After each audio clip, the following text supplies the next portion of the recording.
want to ask you, is it not desirable to have some of those female traits you're talking about? I'd say that's a generalization, but you've used the words female traits. Is it not desirable to have some of them at the top of business? I mean, maybe there wouldn't have been a banking crisis. They don't predict success in the workplace. Hello guys, today we will be observing a debate featuring Jordan Peterson and a news anchor. To provide some context, the anchor has consistently exhibited an irritating demeanor throughout the entire discussion. She frequently resorts to straw man arguments, seemingly projecting preconceived notions onto Jordan Peterson's statements. It appears as though she intentionally misinterprets his remarks to align with her predetermined narrative, leveraging these distortions to her advantage. The things that predict success in the workplace are intelligence and conscientiousness. Agreeableness negatively predicts success in the workplace. And so does high negative emotion. You're saying that women aren't intelligent enough to run these top companies? No, I didn't say that at all. You said that female traits don't predict success. But I didn't say that intelligence wasn't. I didn't say that intelligence and conscientiousness Well, you were saying that intelligence and conscientiousness by implication are not female traits. No. I mean, that's very dangerous territory. I'm not saying that at all. Are women less intelligent than men, by and large? No, they're not. No, the data on that's pretty clear. The average IQ for a woman and the average IQ for a man is identical. There is some debate about the flatness of the distribution, which is something that James Damore pointed out, for example, in his memo, but there's no difference at all in general cognitive ability. There's no difference to speak of in conscientiousness. Women are a bit more orderly than men, and men are a little bit more industrious than women, but the difference isn't big. But that averages into conscientiousness. Plenty of men who aren't necessarily as industrious. Well, of course. But female traits, though, why are they not... Feminine traits. Why are they not desirable at the top of... Feminine traits, why are they not desirable at the top of business? It's hard to say. I'm just laying out the empirical evidence. Like we know the traits that predict success. But we also know, because companies by and large have not been dominated by women over the centuries, we have nothing to compare it to. It's an experiment. True, and it could be the case that if companies modified their behavior and became more feminine, that they would be successful. But there's no evidence for it. I'm neither doubtful nor non-doubtful. There's no evidence for it. So why not give it a go, as the radical feminists would say? Because the evidence suggests, well, it's fine. If someone wants to start a company and make it more feminine and compassionate, let's say, and caring in its overall orientation towards its workers and towards the marketplace, then that's a perfectly reasonable experiment to run. My point is that there is no evidence that those traits predict success in the workplace. And there's because it's never been tried. Well, that's not really the case. Women have been in the workplace for, at least ever since I've been around, the representation of women in the workplace has been about 50%. So we've run the experiment for a fairly reasonable period of time, but not, certainly not for centuries. Let me move on to another debate that's been very controversial for you. And this is, you got in trouble for refusing to call trans men and women by their preferred personal pronouns. No, that's not actually true. I got in trouble because I said I would not follow the compelled speech dictates of the federal and provincial government. I actually never got in trouble for not calling anyone anything. Right. That didn't happen. You wouldn't follow the change of law, which was designed not to once outlaw it was law. Discrimination. No. Well, that's what they said it was designed to do. Okay, you cited freedom of speech in that. Why should your right to freedom of speech trump a trans person's right not to be offended? Because in order to be able to think, you have to risk being offensive. I mean, look at the conversation we're having right now. Like you're certainly willing to risk offending me in the pursuit of truth. Why should you have the right to do that? It's been rather uncomfortable. Well, I'm very glad I put you on the spot. Well, I'm very glad that I have exercised my freedom of speech. You get my point. It's like you're doing what you should do, which is digging a bit to see what the hell's going on. So and that is what you should do. But you're exercising your freedom of speech to certainly risk offending me. And that's fine. I think more power to you as far as I'm concerned. So you haven't sat there and... I'm just trying to work that out. I mean... Gotcha. You have got me. I'm trying to work that through in my head. Yeah, it took a while. It did, yeah. It took a while. It was remarkable to witness her stunned reaction, resorting to nervous laughter as a coping mechanism. The simplicity and clarity of Jordan's logic left her visibly unsettled.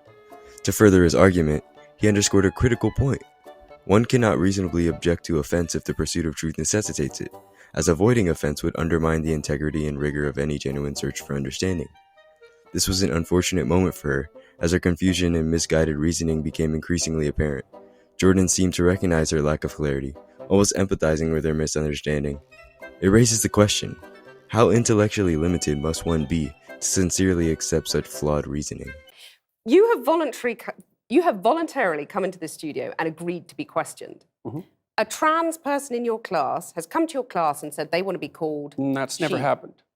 And I would call them she. So you would. So you've kind of changed your tune on that. No, I said that right from the beginning. What I said at the beginning was that I was not going to cede the linguistic territory to radical leftists, regardless of whether or not it was put in law.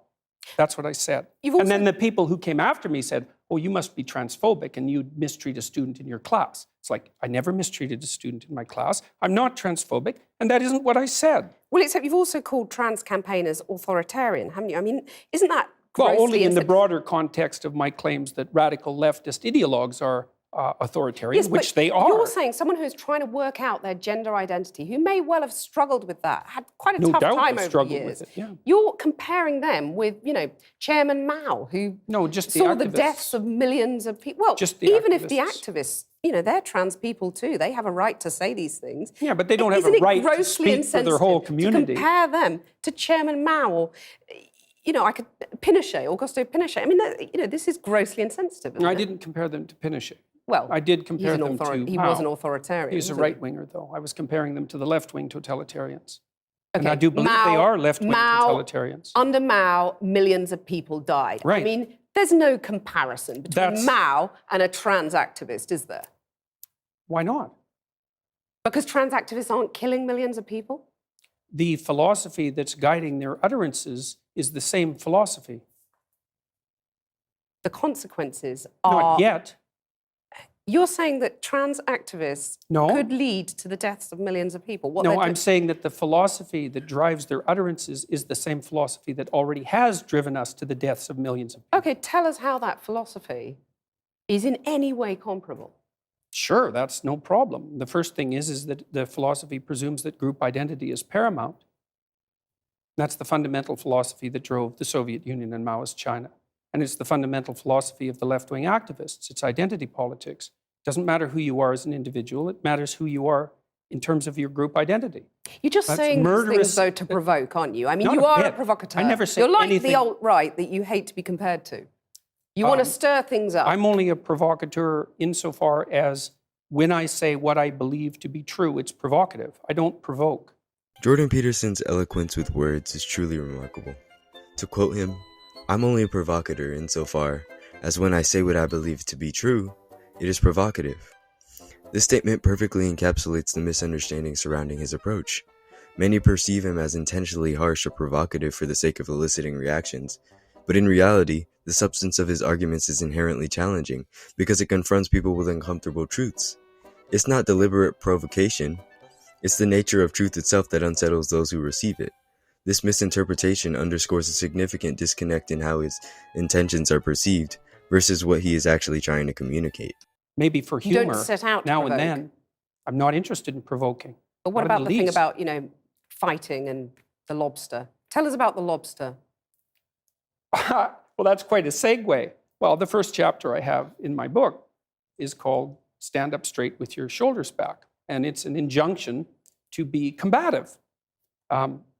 Not least to further your career, let's say, but also to adopt a stance of ready engagement with the world and to reflect that in your posture. And the reason that I write about lobsters is because there's this idea that hierarchical structures are a sociological construct of the Western patriarchy. And that is so untrue that it's almost unbelievable. And I use the lobster as an example because the lobster, we divulged from lobsters in evolutionary history about 350 million years ago, common ancestor.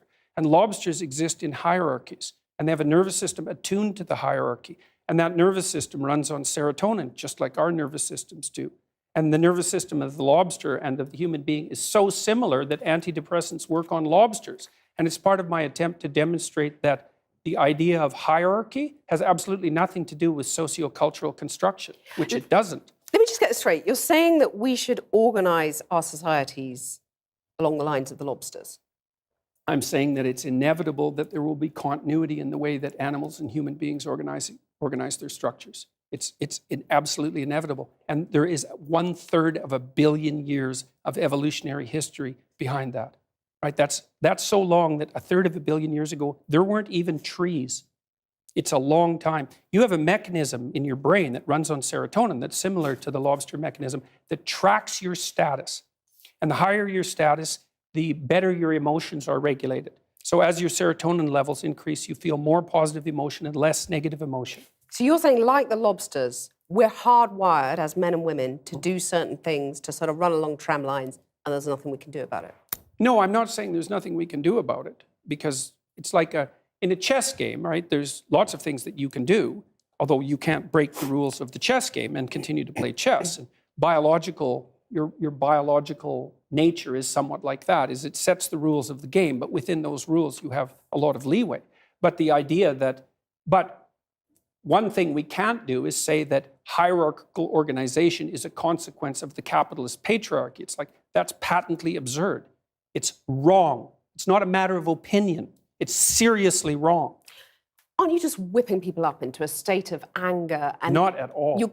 Divisions between men and women, you're stirring people up. You know, you have any critics of you online get absolutely lambasted by your followers. And by me, generally. Sorry, your critics get lambasted by you.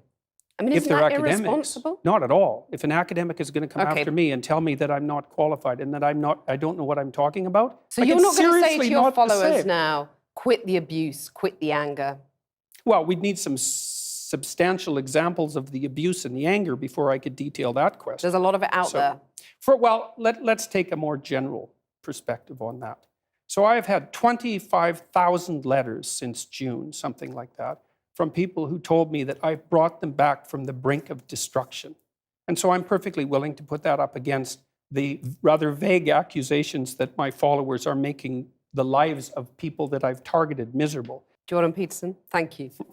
My pleasure. Thank you for watching, guys. If you like this video, don't forget to comment, like, and subscribe. And tell me in the comments if you really think she's an idiot.